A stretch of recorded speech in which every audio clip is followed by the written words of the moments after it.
Assalamualaikum warahmatullahi wabarakatuh. Bertemu lagi dengan saya, Lia Meliana, dari Program Studi Pendidikan Ekonomi Universitas Hamzah Wadi. Pada video pembelajaran kali ini, saya akan membahas perpajakan. Tepatnya yaitu materi tentang PPh atau Pajak Penghasilan pasal 21. Langsung saja ya, kita ke materinya. Kita mulai dari pengertian PPh. PPh pasal 21 merupakan pajak yang diatur oleh pemerintah kepada setiap karyawan atau buruh yang memperoleh penghasilan dari pekerjaan yang dilakukannya. Pajak penghasilan pasal 21 ini merupakan jenis pajak yang dikenakan terhadap gaji, berupa gaji, upah, honorarium, tunjangan, dan pembayaran lain yang diterima oleh pegawai, bukan pegawai, mantan pegawai, penerima pesangon, dan lain sebagainya. Tidak hanya sebatas karyawan, seseorang yang mengikuti aktivitas kegiatan perlombaan, kepanitiaan, dan peserta rapat, serta pendapatan honorarium atas kegiatannya tersebut turut dipotong pajak dengan PPh pasal 21 ini. Wajib pajak sendiri dikategorikan ke dalamnya yaitu meliputi pegawai, penerima uang pesangon, pensiun, JHT, dan ahli waris, serta profesi yang memberi jasa seperti dokter, guru, pengacara, akuntan, notaris, konsultan, aktuaris, dan lain sebagainya. Besaran tarif PPh 21. Tarif PPh pasal 21 yang dibebankan kepada setiap wajib pajak dipresentasikan berbeda-beda sesuai dengan besaran penghasilan yang diterima oleh wajib pajak tersebut. Adapun besaran tarif pajaknya yaitu pertama 50 juta sampai 250 juta.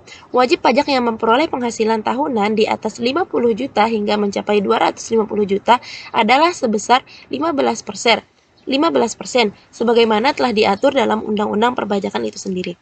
Yang kedua yaitu pendapatan dari 250 juta sampai 500 juta rupiah. Wajib pajak yang memperoleh penghasilan tahunan di atas 250 juta hingga mencapai 500 juta rupiah, maka akan dikenakan tarif pajak sebesar 25% sebagaimana yang telah diatur dalam Undang-Undang Perpajakan. Sebelum masuk ke contoh perhitungan PPh pasal 21 ini, untuk lebih jelasnya, kita mengetahui bagaimana sih metode-metode dari perhitungan PPh pasal 21 ini. Yang di sini ada 3 metode secara umum. Yang pertama ada namanya metode gross atau gaji kotor tanpa tunjangan pajak. Metode kotor diterapkan bagi pegawai atau penerima tahap yang memerlukan PPh 21 terutangnya itu sendiri. Ini berarti bahwa gaji pegawai tersebut belum dipotong oleh PPh pasal 21 ini. Yang kedua ada namanya metode gross up atau gaji bersih dengan tunjangan pajak. Metode gross up ini diterapkan bagi karyawan atau penerima penghasilan yang diberikan tunjangan pajak oleh perusahaan sebesar pajak yang dipotong oleh pemerintah. Yang ketiga ada namanya metode net atau gaji bersih dengan pajak yang ditanggung perusahaan. Metode ini biasanya diterapkan bagi karyawan atau penerima gaji yang gaji bersih dengan pajak yang ditanggung oleh perusahaan. Nah, agar teman-teman semua bisa lebih mengerti, langsung saja kita ke contoh perhitungan pajak PPh pasal 21 untuk karyawan tetap. Di sini contoh soal yang sudah saya buat yaitu saya bacakan. Seorang karyawan bernama Lia yang sudah menikah dan memiliki 2 orang anak, bekerja pada PT Melia dengan memperoleh gaji sebesar 16 juta per bulan. Perusahaan tempat Lia bekerja mengikuti program Jam Sostek, premi jaminan kecelakaan kerja, dan premi jaminan kematian dan dibayar oleh pemberi kerja setiap bulan masing-masing sebesar 1,5% dan 0,3% dari gajinya.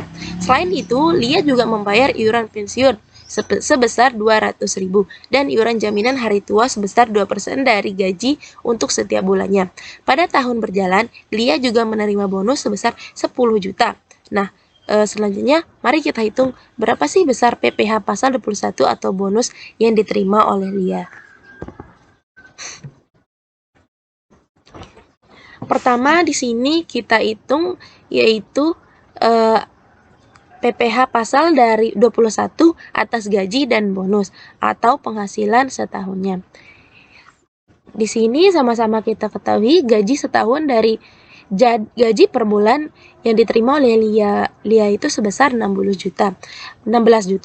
Maka penghasilannya selama setahun yaitu bisa kita kalikan dengan 12, yaitu 16 juta dikali 12 sama dengan 192 juta. Berarti gaji setahun yang diterima oleh Lia itu sebesar 192 juta. Kemudian di sana sudah diterangkan bahwa Lia mendapatkan bonus sebesar 10 juta. Langsung saja kita tulis di sini 10 juta. Dan dia menerima premi jaminan kecelakaan kerja atau JKK sebesar 1,5% dari gajinya. Maka di sini tinggal kita kalikan dengan gaji yang diterimanya itu selama 1 tahun, yakni sebesar 192 juta. 192 juta ini kemudian kita kalikan dengan 1,5% sesuai dengan premi jaminan kecelakaan kerja yang diterima oleh Lia. Berarti jumlah premi jaminan kecelakaan kerja Lia yaitu selama setahun sebesar 2.880.000. Kemudian yang keempat di sini premi jaminan kematian. Seperti yang disebutkan pada soalnya bahwa premi jaminan kematian yang disetorkan oleh Lia setiap tahunnya yaitu sebesar 0,3% dari gaji yang diterimanya. Nah, di sini untuk mengetahui berapa sih jumlah premi jaminan kematian yang diterima Lia, maka di sini tinggal kita kalikan gaji selama setahun yang diterima Lia yaitu 192 juta ini kita kalikan dengan premi jaminan kematian yang dibayarkan oleh Lia yaitu 192 juta ini kita kalikan dengan 0,3% premi jaminan kematiannya. Maka premi jaminan kematian yang diterima oleh Lia yaitu sebesar 576.000 per tahunnya. Yang kelima di sini penghasilan bruto setahun. Penghasilan bruto setahun ini kita dapatkan dari menambahkan gaji setahun, bonus, premi jaminan kecelakaan dan penghasilan dan premi jaminan kematian ini. Maka diperoleh di sini sebesar 205.456.000 rupiah untuk penghasilan bruto setahun yang diterima oleh Lia. Kita lanjut ke pengurangannya. Biaya jabatan di sini yang diterima Lia dari perusahaan yaitu sebesar 6 juta. Kemudian iuran pensiun setahunnya yaitu dijelaskan pada soal bahwa Lia membayar iuran pensiun sebesar 200.000 per bulan. Maka untuk setahunnya tinggal kita kalikan dengan 12. Maka Lia membayar iuran pensiun setahun itu sebesar 2.400.000 dalam setahun. Kemudian iuran jaminan hari tua, Lia membayar 2% untuk per tahunnya.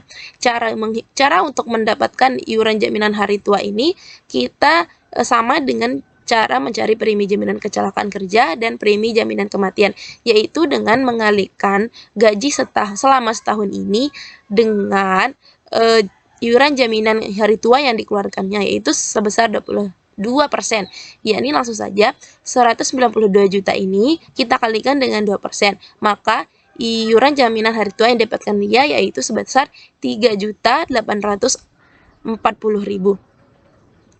Yang ketujuh di sini penghasilan neto setahun yang diperoleh oleh Lia. Di sini kita dapatkan dengan cara mengurangi penghasilan bruto setahun dengan jumlah dari pengurangan biaya-biaya yang telah dikeluarkan oleh Lia.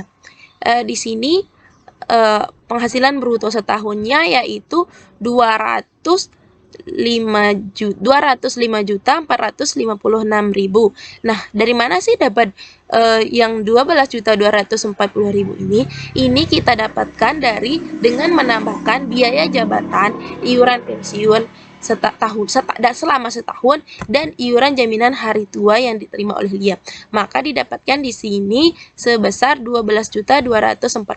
Nah, kemudian untuk mendapatkan penghasilan itu setahun ini tinggal ditambah 205.456.000 rupiah ini ditambah dengan 12.200 dikurangin dengan salah penulisan, dikurangin dengan 12.240.000. maka didapatkan di sini 193.216.000.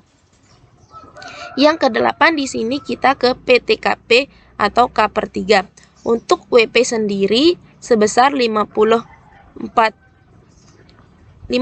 juta. Untuk wajib pajak sendiri di sini dikenakan 54 juta, maka orang tersebut wajib untuk membayar pajak.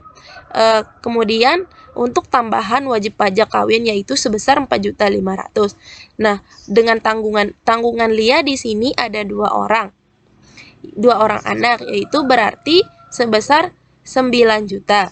Berarti jumlah wajib pajak yang dibayar Lia di sini sebesar 67.500.000. Kemudian penghasilan kena pajak yang dibayarkan oleh Lia di sini tinggal kita kurangin penghasilan itu setahunnya dengan PTKP yang diterimanya atau wajib pajak yang dibayarnya. Sebesar di sini 193.216.000 ini dikurangin dengan 67.500.000 sehingga di sini didapatkan penghasilan kena pajaknya yaitu 125.716.000. Kemudian berapa sih PPh pasal 21 terutangnya? Di sini tinggal kita kalikan 5% dikali dengan 50 juta. Maka didapatkan 2.500.000. Nah, selanjutnya yaitu 15% dikali dengan 75.716.000 rupiah. Dari mana dapat ini? Ini merupakan sisa dari penghasilan kena pajak ini. Karena udah dikurangi dengan 50 juta, maka sisanya di sini yaitu 75.716.000. Tidak kelihatan biar saya perkecil.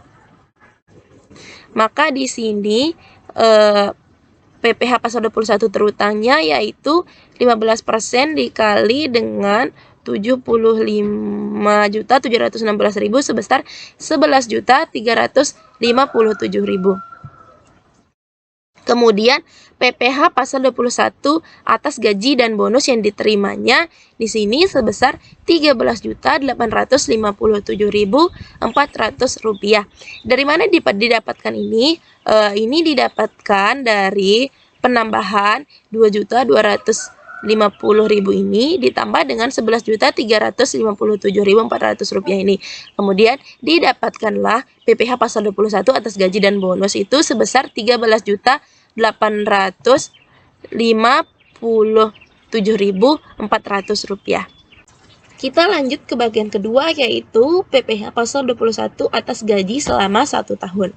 Nah, seperti kita ketahui bersama, gaji selama setahun yang diterima oleh dia yaitu sebesar 192 juta. Premi jaminan kecelakaannya yaitu sebesar 2.880.000 dan premi jaminan kematiannya yaitu sebesar 576.000. Kemudian penghasilan bruto dalam setahunnya tinggal kita tambahkan gaji setahun, premi jaminan kecelakaan dan premi jaminan kematian sehingga didapatkan 195.456.000 rupiah. Kemudian kita masuk ke pengurangannya. Biaya jabatannya di sini yaitu sebesar 6 juta dan iuran pensiun setahun sebesar 2.400.000. Kemudian iuran jaminan hari tuanya itu sebesar 3.840.000. Nah, kemudian kita masuk ke penghasilan itu 1 tahunnya. Di sini terdapat 195.466.000 rupiah dikurangin 12.240. Dari mana dapat 12.240 ini? Ini didapatkan dari pengurangan yang terdapat pada bagian F sehingga didapatkan hasilnya 183.216.000 rupiah. Kemudian kita masuk ke PTKP-nya, pembayaran pajaknya. Di sini pembayaran pajak yang dibayar oleh saudari Lia itu sebesar 67.500.000 rupiah. Kemudian penghasilan kena pajak yang diterima Lia di sini tinggal kita kurangin yang bagian G yaitu penghasilan itu setahun dengan bagian H yaitu PTKP-nya. Maka di sini didapatkan 183.216.000 dikurangi 67.500.000 didapatkan sebesar 115.716.000. Kemudian kita lanjut di sini ke PPh pasal 21 terutang, yakni 5% dikali 50 juta maka didapatkan hasil 2.500.000. Kemudian 15% dikurangi 65.716.000 didapatkan 9.857.000. Kemudian PPh pasal atas gaji dan bonus yang diperolehnya di sini tinggal kita tambahkan yang 2.500.000 dengan 9.857.400 rupiah ini, maka didapatkan 12.357.000. Itu untuk PPh pasal 21 atas gaji dalam setahun. Kemudian berapa sih PPh pasal 21 atas bonus yang diperoleh oleh Lia? Maka di sini PPh pasal 21 atas bonus yang diperoleh oleh Lia yaitu tinggal kita mengurangi PPh atas gaji dalam setahun dengan tinggal kita kurangi PPh atas gaji dan bonus dengan PPh atas gaji dalam setahun. Di sini didapatkan 13.857 rupiah 400 rupiah dikurangi dengan 12.357.400 rupiah, maka didapatkan di sini 1.500.000 untuk PPh pasal 21 atas bonus yang diterima oleh Lia. Jadi besarnya pajak PPh 21 atas bonus yang harus dibayarkan sebesar 1.500.000 rupiah. Itu saja video pembelajaran dari saya pada pertemuan kali ini. Kurang lebihnya mohon dimaafkan. Wabillahi taufiq wal hidayah. Wassalamualaikum warahmatullahi wabarakatuh.